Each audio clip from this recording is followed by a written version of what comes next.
Should parents of tween girls be terrified? Peggy Orenstein will join us to talk about her new book, Girls and Sex, Navigating the Complicated New Landscape. Media is saturated with sex, and yet we never have real and true conversations with our kids about the reality of sex. How do you turn one of the most shocking plays in NFL history into fodder for a novel? John Williams will be here to talk about Chris Batchelder's new book, The Throwback Special. I mean, is it friendship? Is it loyalty? Is it just sort of scratching this nostalgic itch all the time? It's unclear that any one of those things really satisfies these guys or gives them some organizing principle for their life. Alexandra Alter will give us an update from the literary world, and Greg Cowles has bestseller news. This is Inside the New York Times Book Review. I'm Pamela Paul.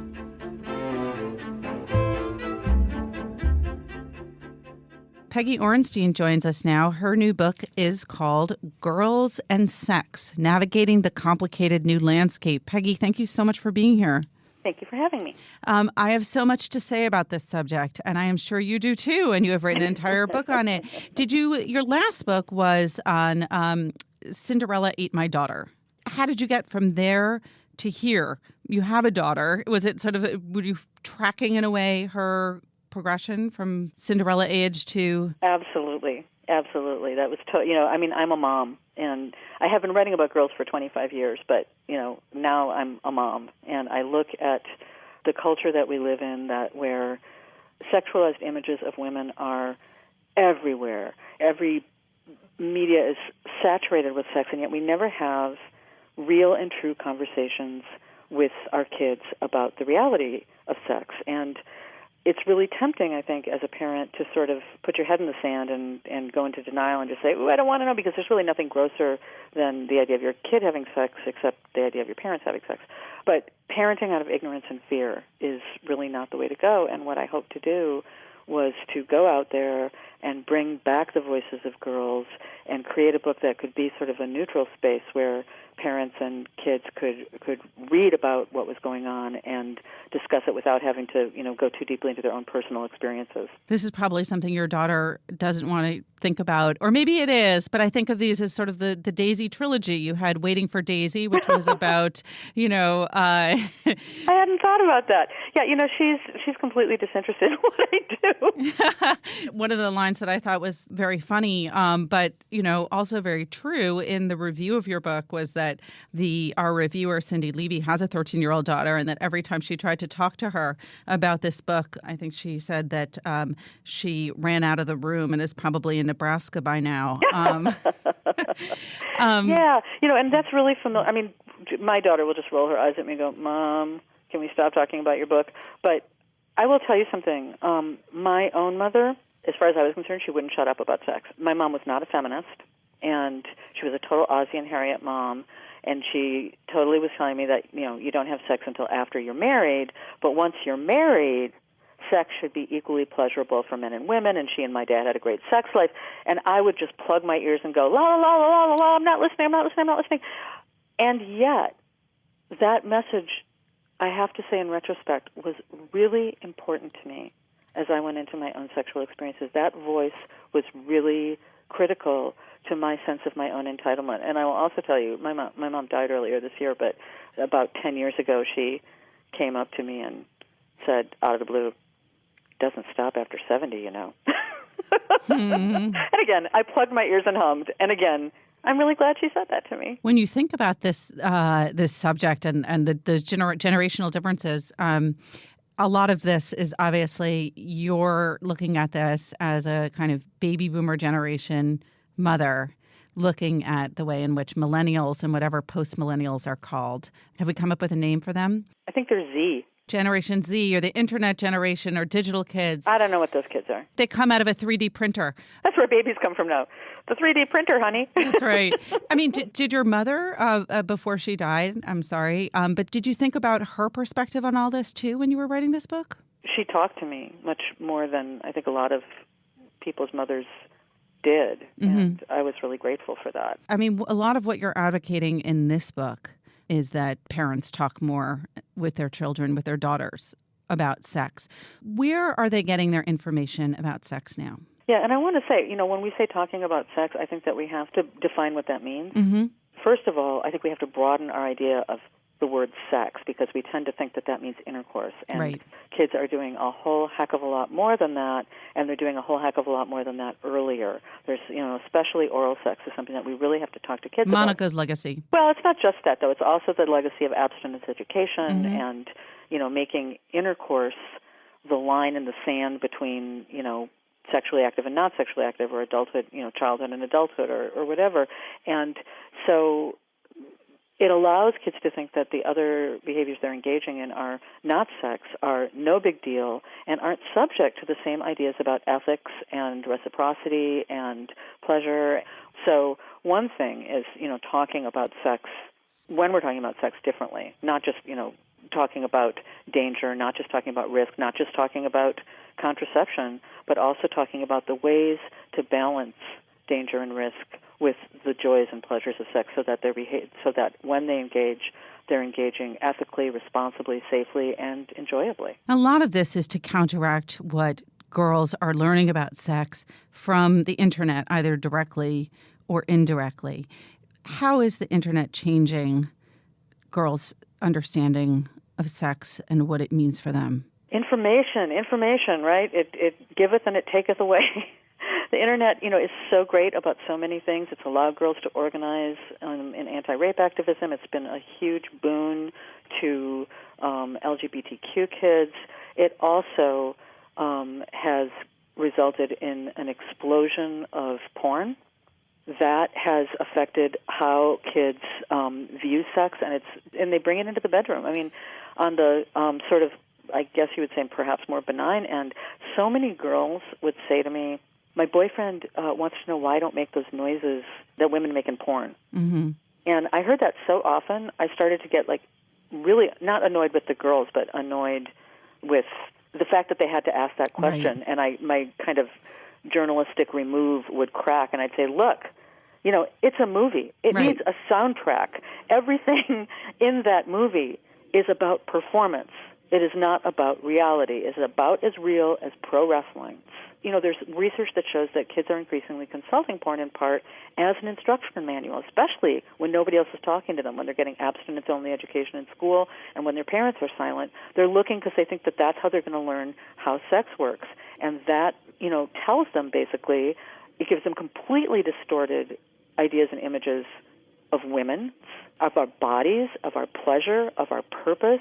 It eroticizes humiliation. At the other end of the spectrum, the more extreme end, there's been a big rise in anal sex among teenagers. Yes. There's been more than a doubling of them reporting that they've engaged in anal sex. And when there was research done on kids in England that were 16 to 18, which, right now, you just have to pause a second ago. That is so very, very young. And what they found was that mostly it was boys who were pushing for anal sex. They were doing it not as an act of intimacy with their partners, but as a competition with other boys, as something to check off their list. They expected that girls were going to have to be coerced into it and that they could be coerced into it. And they expected that it would hurt, and the girls reported that it did. And both sexes blamed the girls for that pain, saying that the girls' words that they used were like naive, flawed, unable to relax. So this is really directly filtering down into kids' sex lives, and I think on a more benign level, not really benign, but perhaps a less explicit level maybe, over and over, I think the popular culture tells girls that sexuality is a performance, their body is for others, that how they look to others is more important than how their bodies feel to themselves, and that it's more important to them to be desirable than to be understanding their own desire. I think obviously there's a cultural misperception that pornography and sex or sexuality are the same thing, which of course they are not. But when you talk about pornography, we often talk about the way in which it affects boys, the way in which it affects men. But what's troubling about what you seem to have documented is that that girls are internalizing boys' expectations and then adjusting their expectations accordingly so that they have to be pleasing, they have to be submissive, that their sexual pleasure is dependent upon that of the male partner. Yeah, when you look at the research on sexual satisfaction, we kind of assume that we're saying the same we're talking about apples and apples when we talk about sexual satisfaction and, young men and young women. But we're really not. And what you see is that more often, not always obviously, but more often, young women will measure their satisfaction by their partner's pleasure. So they'll say, if he's satisfied, I'm satisfied. If he had an orgasm, I'm satisfied. Whereas young men measure their satisfaction by their own pleasure. So if I had an orgasm, I'm satisfied. And the flip side of that is that when they talk about bad sex, the language is very, very different. Boys will say, young men will say, I didn't have an orgasm, or, she wasn't that hot, or something like that. Girls are more likely to talk about pain, humiliation, degradation. Boys never used that language in the research. Did you find that girls are objectifying themselves? Yes. I think what's really, this is one of the things that's really changed, is that perhaps in our generation we sort of railed against self-objectification, but now it is sold to girls as being something that is a source of power and a source of confidence. Right. So a girl showed me this picture of herself in a little crop top and a little, short skirt, and she said, I'm proud of my body, and I never feel more liberated than when I'm wearing skimpy clothes.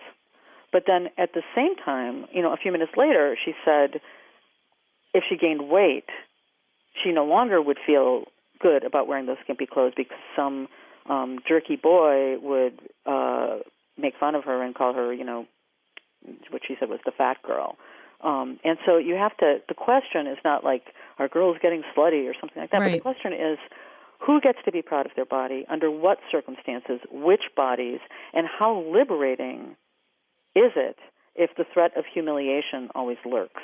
When you look back at the issues that you examined in your first two books, in Schoolgirls, Young Women, Self-Esteem, and the Confidence Gap, and in Flux, Women on Sex, Love, Work, Kids, and Life in a Half-Changed World, does part of you feel like we're going backwards? I think progress is always a mixed bag, and I think we have done a much better job, or are doing a much better job, of empowering girls to have a voice in the public realm. I think that they feel more entitled to educational attainment. They feel more entitled to their professional goals in a lot of ways. They're leaning in all over the place. But in this other realm, in the private realm, they're kind of toppling over. And I think that it's time that we look at that. And there was this great phrase that I learned over the course of the research from Sarah McClellan, who is a professor at the University of Michigan, that was called intimate justice. And it's looking at our personal relationships through the same kind of lens that we look at the public sphere. So really thinking about, who is entitled to engage sexually, who is entitled to enjoy it, who is the primary beneficiary of an experience, what is good enough for both partners. And there's that old feminist line that the personal is political, and, what could be more personal than our intimate relationships, and in a way, what can be more political? Yeah, because, on the outside, it looks like, okay, women are advancing in the workplace. Yeah. There's incredible awareness of sexual harassment. Yeah. The issue of rape and awareness on that front has been hugely raised on college campuses and in the, again, in the workplace, even to a lesser extent, Hillary or not, in the political sphere. And then you look at this, and it looks so incredibly retrograde. I know. Well, it's interesting because everything that you listed that involved sex in that sentence involved surfacing female victimization. Right. I think that we as a culture have become more comfortable talking about girls' victimization than girls' entitlement to pleasure. And I think that that's a big problem. And, one of the things that I talk about in the book is the Dutch model, and how when they compare American college girls and Dutch college girls, that the Dutch girls' experience is so much better. They become sexually active later. They have fewer partners. They can talk to their partners. They can express their needs and wants. They're more likely to feel pleasure in sex. They feel better about their bodies and their body image. Everything we want for our kids, for our daughters. And one of the biggest differences is that they found that American parents, mostly mothers, because American fathers don't talk about it, but are just as comfortable talking about sex, but that they tend to emphasize risk and danger and that when Dutch mothers talk about sex, they talk about balancing risk and danger with pleasure and joy. I want to get to like the dread question for journalists who write books, which is, okay, you've shown us all of this. You've shown us this problem. Now what is the solution? That Dutch model is something that really, for me as a parent, it really shook me, because I realized that my tendency, too, would have been to talk to my daughter about contraception and about consent, which, can I just say, super important, really low bar for a sexual experience. I wasn't raped. That's pretty low bar. So consent, and I would have talked to her about disease protection, but I'm not sure that I would have said, and honey, your clitoris is for making good feelings. Masturbation is a really great thing, and girls have orgasms too, and, things like that. And honestly, I will say that to my daughter. I don't have a problem saying that to my daughter. Or I shouldn't say that. I find it mortifying and embarrassing, but I do it anyway. And does she find it mortifying and embarrassing? Sure. Who doesn't find it mortifying and embarrassing? I would say, this was like 8 years ago, a friend of mine asked me to talk to her daughter who was in high school, and who she thought was going to start having intercourse with her boyfriend, who she'd been going out with for a while. So we went out to lunch, and I really wanted the ground, to swallow me up rather than say what I felt I needed to say. But I said, look, I know you're thinking about this, and I'm not telling you that you should or you shouldn't, but I just want you to also think about these questions. Do you know what your clitoris is? Have you ever masturbated? Have you had an orgasm on your own? Have you had an orgasm with your partner? Do you feel like you can talk to him about your needs and your wants and your desires and what feels good to you? Do you feel like you can talk to him about your limits? If you can't do those things, exactly what are you trying to accomplish here by having intercourse? Is it just something that you think you need to check off your list at this point? Or, is this really, how are you thinking about your sexual relationship with your boyfriend, and how are you thinking about how you're expressing intimacy and how you're expressing pleasure? And she looked at me with these, saucer eyes. And so, the whole time I'm going, oh, God, swallow me up. But I did it. And I will tell you, it's been 8 years now since I had that first conversation with that girl. Mm-hmm. We talk all the time. We are so close. And she calls me up and tells me about what's going on in her sex life. She calls me up and tells me about what's going on in her work life. And it really has made a difference to me to think, this is a way to grow closer with our kids.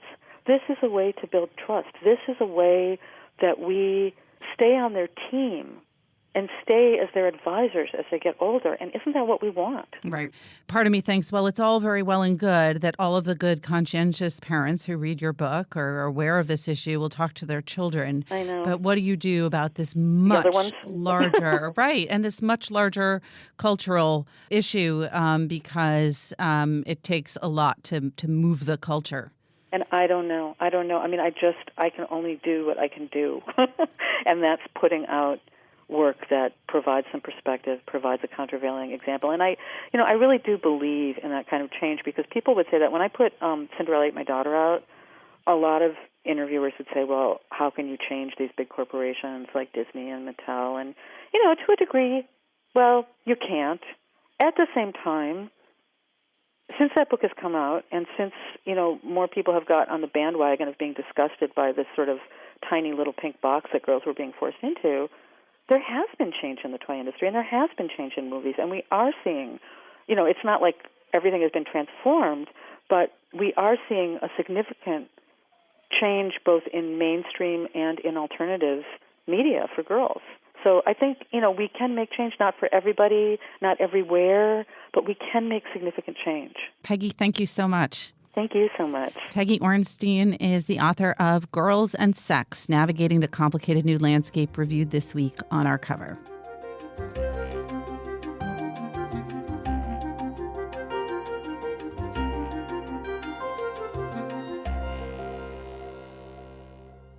Alexandra Alter is here with news from the publishing and literary world. Hi, Alexandra. Hi, Pamela. All right, you've promised me happy bookstore news. I have very happy bookstore news. So Nashville has a brand new bookstore, and it is actually an old van that has been retrofitted as a bookmobile by Parnassus Books, which is a popular independent bookstore there.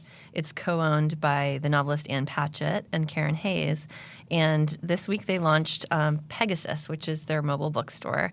It's going to rove around town 5 days a week. It's not going to fly? Unfortunately, it'll probably speed along. But it's, I think, a pretty brilliant way to expand their geographic reach and their customer base. It's something that a lot of independent bookstores are looking at, not through vans, although there are a few of those, but a lot of independents are expanding into multiple locations and becoming kind of mini chains. I would love it if they did that in like a big city and you could tailor what you have in terms of the inventory to different neighborhoods based on their interests. Yes. There was this kind of vacuum with Borders closing and Barnes & Noble continuing to close stores, and independents have had a surprising resurgence. So I think people have seen opportunities to expand their footprint, essentially.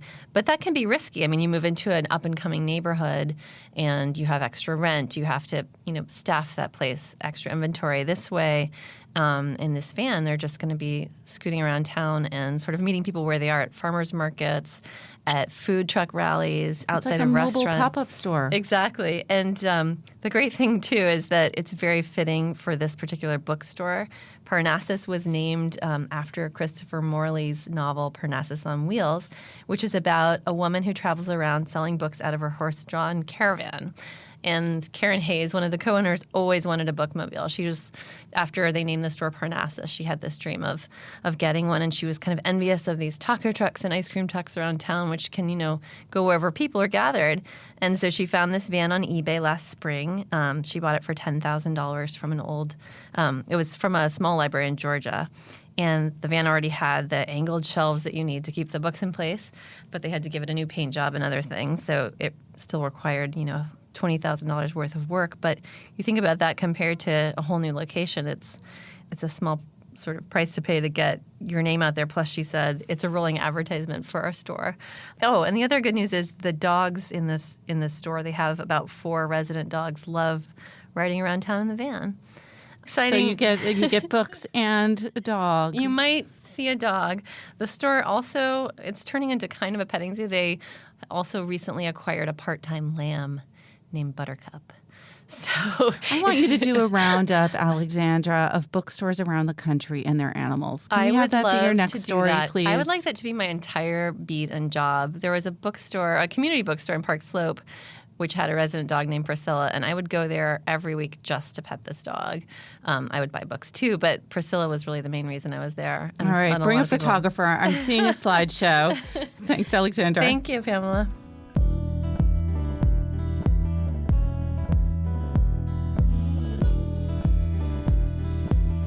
John Williams joins us now to talk about a review he wrote this week of The Throwback Special by Chris Batchelder. John, thanks for being here. Hi, Pamela. Thanks for having me. All right. Well, it wasn't far, given that you work here. No, I made the trek.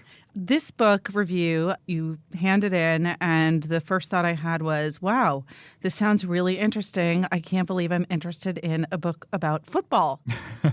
But it's not totally about football. Well, it is and it isn't. It's really about modern manhood, I think. And it has a very interesting conceit at the center of it, something that's very imaginative, I think, which is that a group of middle-aged guys get together every year and they recreate this very iconic and gruesome football play that everyone of my generation and older remembers very vividly, which was in 1985. Lawrence Taylor of the Giants, who's, I think, by consensus still considered the best defensive player to ever play football, sacked the Washington Redskins quarterback Joe Theismann on Monday Night Football in front of a really big national audience. Because of the way he fell on top of Theismann and the way the play unfolded, Theismann's leg was broken very badly, graphically. It's like a terrible name for that. I'm sorry. It is. Theismann. And he fell on his leg. Yeah.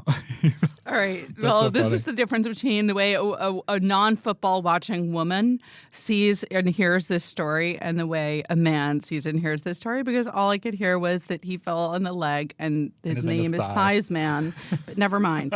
Okay. All right. Tell us about that play, John. Well, this is a play that I only remember sort of vaguely seeing as a kid, but everyone talked about it for a really long time because it was quite graphic. And, the announcers said, okay, we're going to show the replay, but please, if you're at all squeamish, don't look. And I'm sure people can find it on YouTube now if they're sadists. But it also became Michael Lewis's best-selling book, The Blind Side, which is itself a remarkable book, starts with a really long chapter analyzing Taylor's effect on football and how the way that he menaced quarterbacks really changed the way that the game was played in very specific ways. But Batchelder really uses this as just kind of a launching pad to get these guys together in this somewhat rundown hotel and for their 16th annual meeting of recreating this play.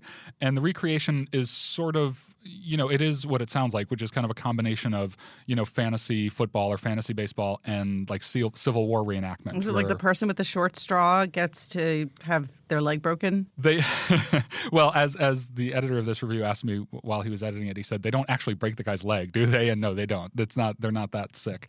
They sort of have a lottery and they each get to pick based on where they draw the player they want to be, except for the quarterback, who the last guy just gets sort of the burden of being him and being at least tackled, if not actually broken. Don't show up late to this reunion. No, don't. And it's sort of a lottery draw, and there's a lot of drama also around the way that they draw the names and the traditions they have around that.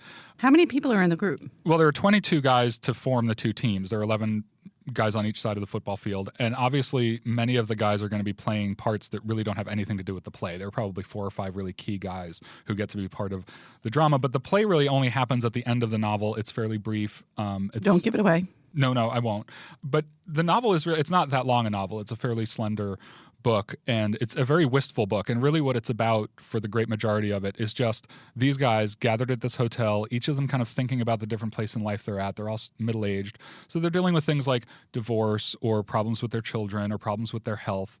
And a lot of it, I think, is about the way that men kind of substitute habit for emotional expression and the way that they think to themselves, well, of course I care about this thing. I show up to do it every year, don't I? And of course this parking spot is important to me. And they kind of subsume a lot of more explicit emotional responses in just these patterns they partake in together. What do you think of the idea that it's this football play that is what brings them together? Is it because that's a moment of such incredible drama and emotion? I think that there's some of that, and there's also it's a moment of real nostalgia, because for a certain generation this was really a kind of profound moment in sports that would be burned into their memory. You said everyone in my generation, and I just want to note that a couple of us in your generation may not have that feeling toward this particular play, but yes. Yes, of course. I was 11 at the time, so it's actually all football watching peoples of that generation. Exactly.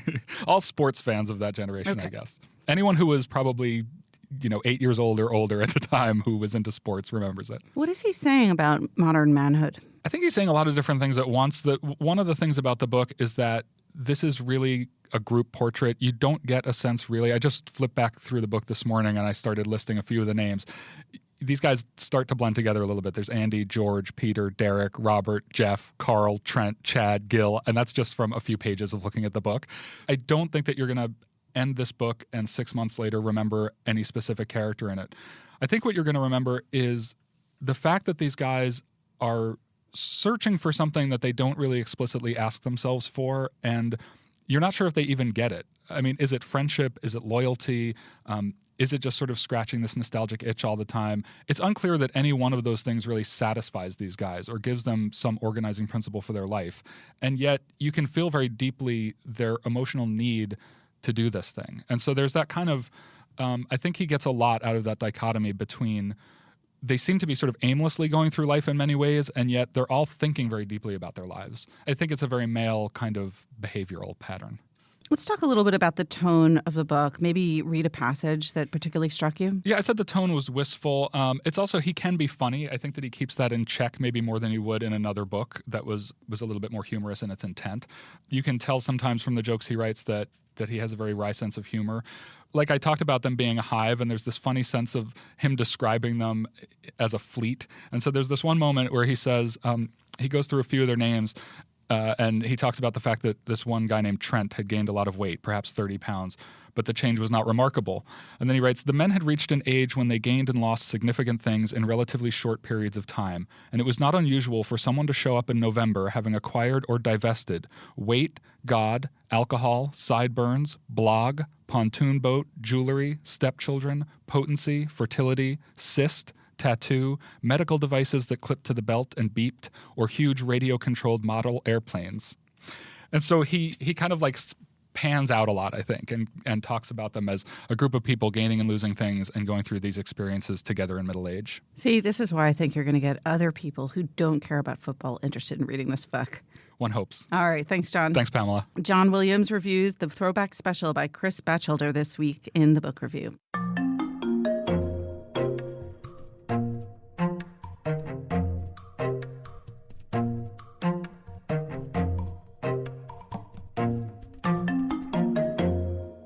Greg Cowles joins us now for Bestseller News. Hi, Greg. Hi, Pamela. What's new on the list? Well, we've got some historical fiction over on the hardcover fiction list. Starting down at number 16, Alison Pataki, who is, of course, the daughter of New York's former governor, George Pataki, has a novel called Sisi that is about the Austro-Hungarian Empress Elizabeth. Then at number 14, more historical fiction, this time by Tracy Chevalier, who is probably most famous still for her novel Girl with a Pearl Earring, and she wrote some other historical novels also about the art world.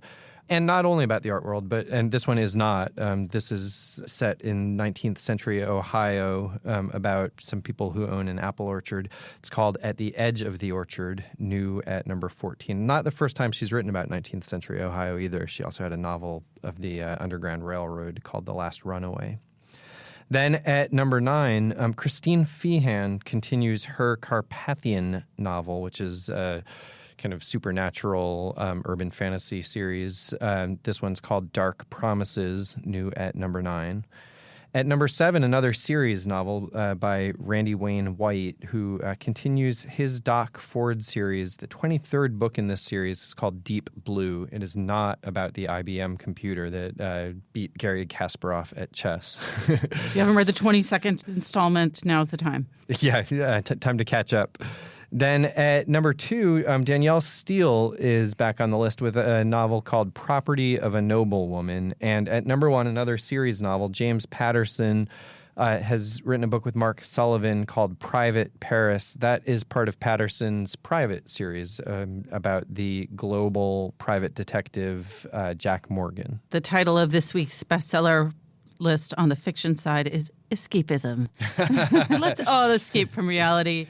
What's going on the reality side? Just one new book this week on the nonfiction side. Probably everyone's still looking to escape. The new book in nonfiction is Douglas Brinkley's Rightful Heritage, new at number 12. Brinkley, of course, the popular historian, has written this book about FDR, Franklin Roosevelt, making the case for him as America's great environmental president. This is the sort of sequel to his book about Teddy Roosevelt being the great environmental president. There you go. Next up, I don't think George W. Bush, great environmental president, but we'll see, perhaps. All right, Greg, thank you. Thank you, Pamela. Remember, there's more at nytimes.com/books. Our producer is Jocelyn Gonzalez, and you can always write to us at books@nytimes.com. Thanks for listening. For the New York Times, I'm Pamela Paul.